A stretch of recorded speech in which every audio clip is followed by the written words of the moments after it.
Former guest girl, actress, Mэрilin Monro lookalike, and reality TV star Anna Nicole Smith was a tabloid sensation in the early 90s and early 2000s. Her voluptuous curves and appetite for the limelight, fame, and everything that went with it was insatiable. This was a woman who wanted more. She was addicted to more. There's no way she could look like that in Texas and not find a wealthy billionaire. But when she overdosed on prescription drugs at the age of 39, she left behind a legacy that incited battles within battles, and the world became addicted to the drama. The Anna Nicole Smith case is the granddaddy of all estate cases. These people had so much money. If they didn't die, they'd probably still be litigating today. The fame, the fortune, the legacy of Anna Nicole Smith.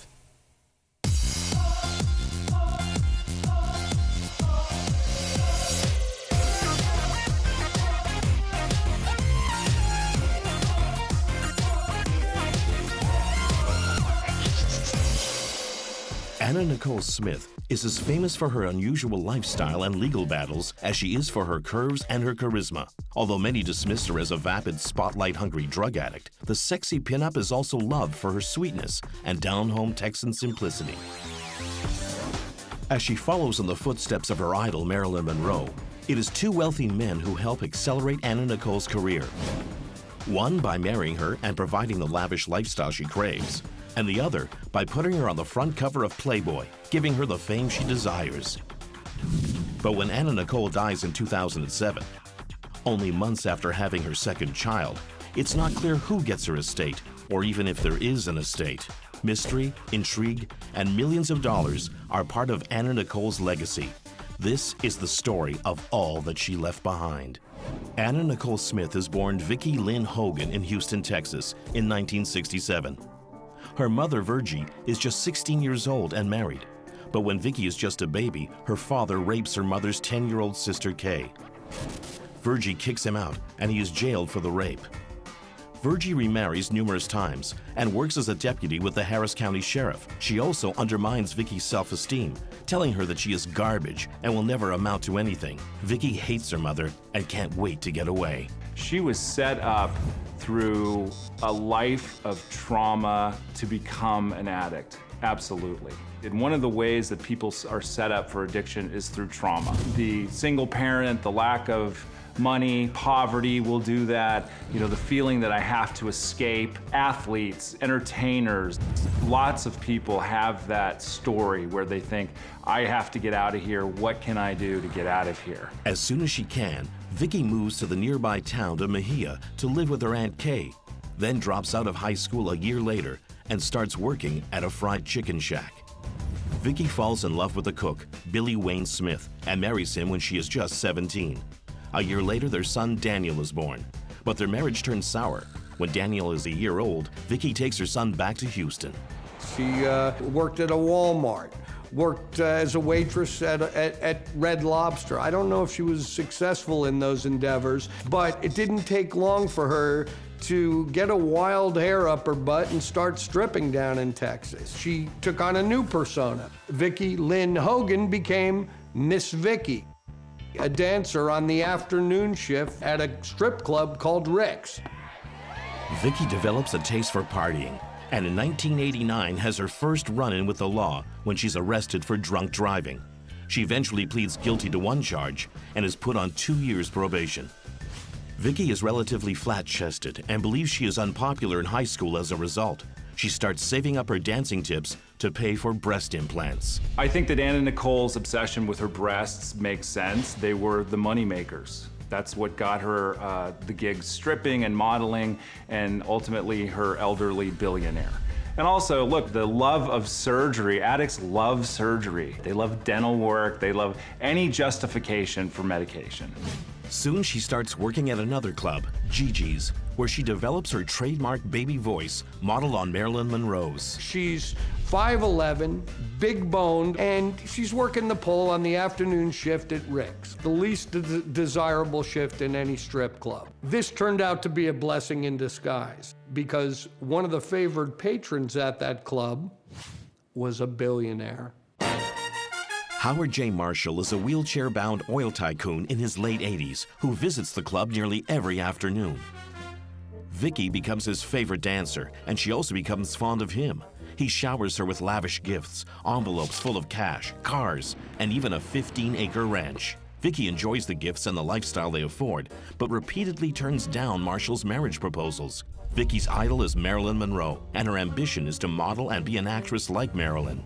If Anna Nicole Smith had any talent at all, it was her own ambition. She had her mark. She had the billionaire. But she also knew she could increase her profits on the stage as a stripper by enlarging her breasts. And she did so in a big way. She went from a 36A to a 39 double D, which is unheard of. In fact, women that actually are born with that kind of endowment, they go for breast reductions. Not Anna Nicole Smith. She just thought bigger is better. And it's like people that get tattoos, they get addicted to it. This was a woman who wanted more. She was addicted to more. In 1992, on a whim, a fortuitous whim, if you will, she answered an ad for scouts, photography scouts for Playboy magazine. They took one look at her, passed it up the chain to Hugh Hefner. He took a look at her, and she was a classic beauty in his eyes. Hugh Hefner chooses her for the March '92 cover, and by May makes her a centerfold. Anna Nicole Smith gets $500 for the cover of Playboy. That catapults her into centerfold, where she's paid $20,000, which would be the equivalent of a little over $30,000 in today's dollars, which would be also the equivalent of what she would probably earn as a waitress or a topless dancer. She took the fame that she had achieved from appearing in Playboy to actually landing huge modeling contacts. Marciano, the guy who ran Guess Jeans, spotted her. He loved her figure, and he was right, and he went on to use her in a phenomenal ad campaign. Vicky is rebranded as Anna Nicole Smith, and the 155-pound 38 Double D Smith replaces ultra-slim supermodels Claudia Schiffer and Eva Herzegovina in the Guess ad campaigns. The Guess campaign was a 3-year, multi-million-dollar contract. Anna Nicole's star is on the rise. She picks up other modeling work, including a racy campaign for the Swedish clothing company H&M. H&M, they hired her and gave her a very rich contract to appear in their lingerie. And the irony of that was they had to actually pull her contract because drivers in Norway and other Nordic countries would see her on the side of buildings and they would go skidding off the road. They were so bowled over by this beauty. In 1993, Playboy makes her Playmate of the Year. There is no higher or loftier goal for anyone that wants to undress for the camera. So she became an icon, and Hugh Hefner, to his credit, saw that. As a Playmate of the Year, she gets paid $100,000, and she gets a Jaguar. And it's here that we start to see the cracks underneath the surface. Wealth amplifies whatever's underneath. If there's strong character, that can result in philanthropy. If there's a weak character, or instability or insecurity, it can result in addictions. In her case, the addiction was to luxury and to shopping. Along with $100,000 from Playboy and gifts from Howard J. Marshall, Anna Nicole earns $22 million in her first year of modeling. The Mэрilin Monro lookalike's days as a topless dancer are over, but her desire for more and more is starting to get the best of her. She absolutely had addictive behaviors that manifested themselves in multiple ways, not only with actual intoxication, but with the reports of her shopping, the reports of her stripping, the reports of the men. I mean, everything. She seemed to have a endless black hole of need to fill.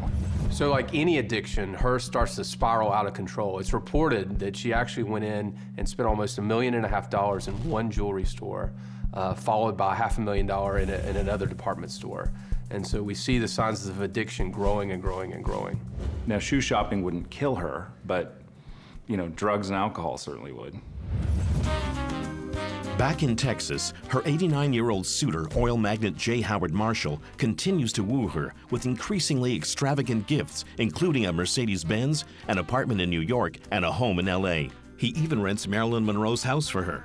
In 1994, Anna Nicole hires a talent agent, and she makes her film debut in The Hudsucker Proxy, followed by a role in Naked Gun 33 1/3, The Final Insult. Her career is on the upswing, and her desire for fame and fortune is being fulfilled. But is Anna Nicole Smith fulfilled? Whereas any normal person would be grateful for the multi-million-dollar contract she was getting for modeling and the like, what happened with her is what happens to most drug addicts is she started destroying everything worthwhile in life. Anna Nicole Smith is becoming a multimillionaire, but her addiction to pills, booze, and just more of everything is having an impact. In February of '94, Anna Nicole spends a wild night drinking and pill popping. She falls unconscious and is rushed to an LA emergency room. It's rumored she even loses some modeling contracts. And only months later, Anna Nicole's fortune takes a hit. Maria Antonia Serrato, the nanny she hired to look after her son, sues her for $2 million, charging sexual assault and sexual harassment. In a bizarre turn and what would indicate the beginning of a downward slope, Anna Nicole Smith is sued by her housekeeper for odd charges around sex slave, et cetera, et cetera. Although Anna Nicole has admitted to being bisexual in the past, she denies the charges. But she also doesn't provide the court with requested documents and is ordered to pay Serrato $850,000. She became the butt of jokes on every talk show. She was run through the ringer in the tabloids, which isn't a bad thing if you're trying to expand your brand in that direction. But at the end of it all, she saw that her life was falling apart, and finally she got J. Howard Marshall to propose to her, and she accepted. Anna Nicole accepts Marshall's marriage proposal and a 22-carat diamond ring. Anna Nicole and J. Howard Marshall tie the knot at Houston's White Dove Wedding Chapel. Howard is 89, and Anna Nicole is 26. After the ceremony, Anna Nicole leaves for Greece without her husband. The press labels her the ultimate gold digger. I might have married him for $500 million. I mean, you know, he was on his last legs. I don't really see how you can demonize her for doing that. I think it's like winning the lottery. He was treating her well. He was giving her about $30,000 a month allowance. He was buying her jewelry, cars, all kinds of creature comforts. She never lives with her new husband, and they are reportedly never intimate. The fact was, he's 89 years old, she's in her 20s, and you know what? He's got a hot mama on the hook, and why not? Really what it was he represented the father that she never had. She called him Pawpaw, for God's sakes. But more than that, this wedding represented a huge potential revenue stream for her. The trick was, she had to get in and get her hands on his billions without a prenuptial agreement. This was very important to her. And understandably, Marshall's 55-year-old son, Pierce, isn't exactly welcoming his new stepmom with open arms. After Anna Nicole Smith and J. Howard Marshall get married, Pierce Marshall is furious with this. I mean, this is a big threat to him inheriting this Texas oil fortune. Pierce Marshall was really worried that Anna Nicole Smith was trying to have a baby with J. Howard Marshall. That would have undermined the inheritance completely, because then the baby would have had inheritance rights and Anna Nicole Smith would have been controlling that through the baby. So he does anything and everything he can to put a stop to it. Even one of J. Howard Marshall's lawyers proposes ways to protect the family money, but Anna Nicole files an injunction accusing Pierce of meddling in her affairs. One would think that with $1 billion estate, you would absolutely get a prenup before you marry a 26-year-old stripper. It really would have protected everybody, but you can only imagine the conversations that were going on in the bedroom and how Anna Nicole Smith probably wanted nothing to do with the word prenup at the time. It's suspected that she uses her monthly allowance to get a nose job and even bigger breast implants. One of the implants ruptures, leaking saline and requiring an emergency operation. Over her lifetime, she will have multiple surgeries on her breasts, requiring numerous prescriptions for painkillers. Addiction is a very tricky piece of business. We often describe it as 4 garbage cans and 3 lids. So in other words, okay, I have my food problem contained and my cocaine problem, but look at me, I bought 14 pairs of shoes in one day. We hear that a lot with people who come into treatment. I can drink, it's the heroin that's my problem. Really? Is that right? Okay. And so what I think her issue was, I mean, there was a myriad of them, obviously, but yes, her addictive behaviors were certainly an issue, and I think that she would try to fill that hole with virtually anything that she could get her hands on. Painkillers aren't her only addiction. She's also getting addicted to litigation.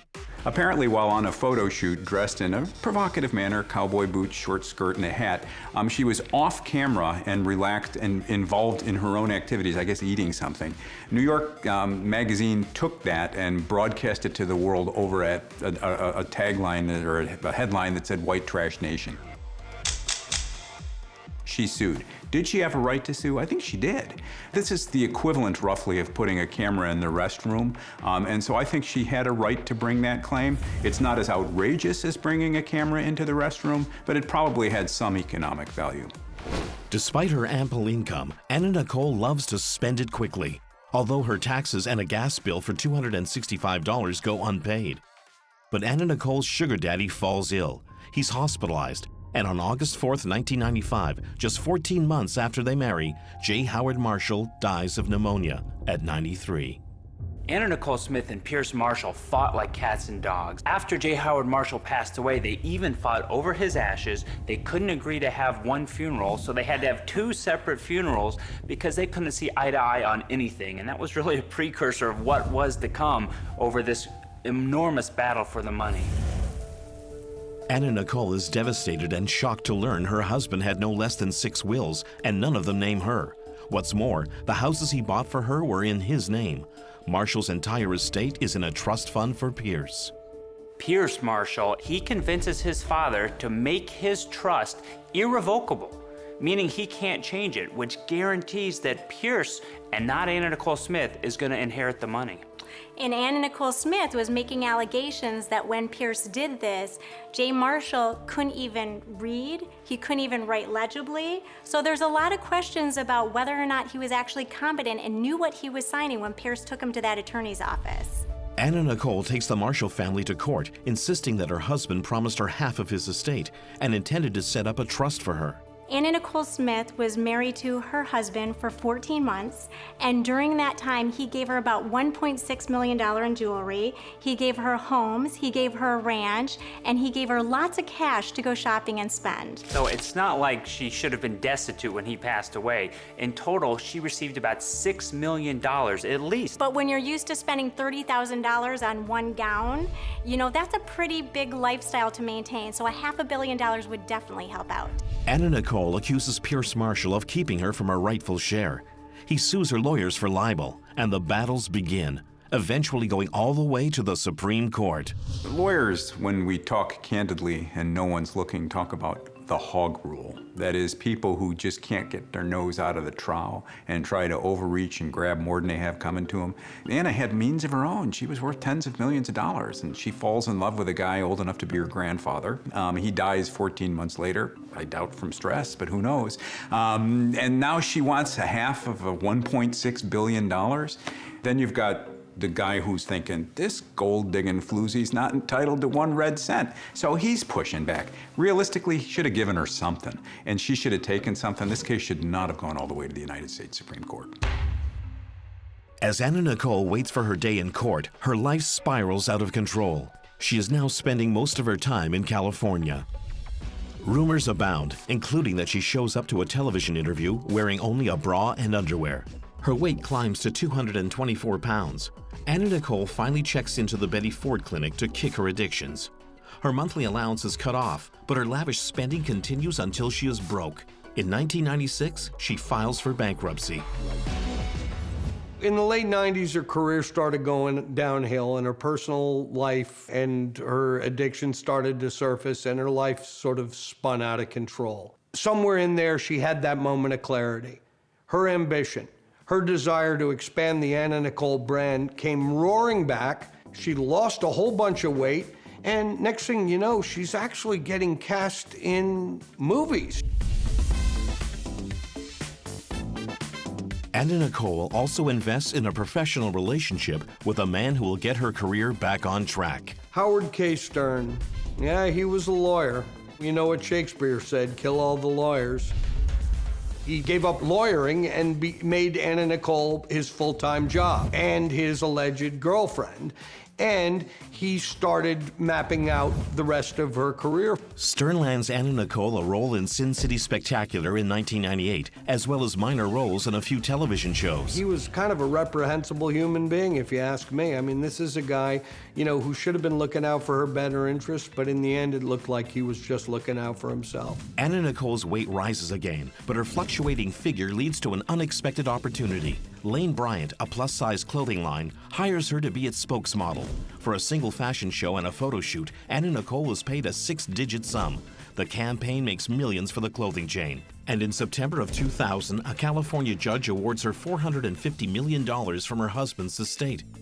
Pierce Marshall made a huge tactical error here. He opened the door to the lawsuit in California. If he just would have left things alone in Texas, he would have won, and this case would have been over years and years ago. He screwed up by suing in California. He did, and Anna Nicole Smith benefited from it. She received a verdict of $450 million in the California court, and on top of that, she got $25 million in punitive damages as well to punish Pierce for his behavior. But Pierce Marshall appeals in Texas. Anna is brutally cross-examined, and the trial drags on for 5.5 months. In the end, the jury in the Texas probate court rejects the California ruling, awarding Anna absolutely nothing. There are ping pong matches in the United States with fewer movements of the ball than this case had between jurisdictions. It started in Texas, it goes to the bankruptcy judge in Los Angeles, it goes back to Texas, it goes to the Court of Appeals, it's thrown back to Texas, and then what's worse, none of these judges can agree. From a lawyerly perspective, this case was a perfect example of federalism and what I'll call the pathologies of federalism. The probate court in Texas made a decision that Ms. Smith was entitled to nothing. She filed bankruptcy in Los Angeles. The bankruptcy court, which is a federal court, not a state court, it took the probate matter, the estate matter, under its jurisdiction and said to Anna, here, you can have half. That should have sent shockwaves through every state court in the system. Since when do federal courts pick up probate responsibility? It's like a federal judge doing a divorce. It just doesn't happen. So the case was taken to the United States Supreme Court, which declared that the bankruptcy judge in Los Angeles lacked jurisdiction or the power to decide this action. And frankly, it was the right result. Broken, exhausted, Anna withdraws with Daniel to a quiet location in life, taking the time to finally draw up a will of her own.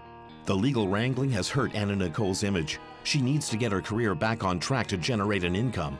Howard comes up with a plan. He pitched the Anna Nicole Smith show. The show premieres in 2002 and draws 4 million households, the highest ratings for the network's reality series. And it replenishes Anna Nicole's bank account to the tune of approximately $1 million. Her roller coaster ride of fortune seems to be on the climb yet again. In 2002 and 2003, Anna Nicole Smith is rebuilding both her fame and fortune. She has her own reality TV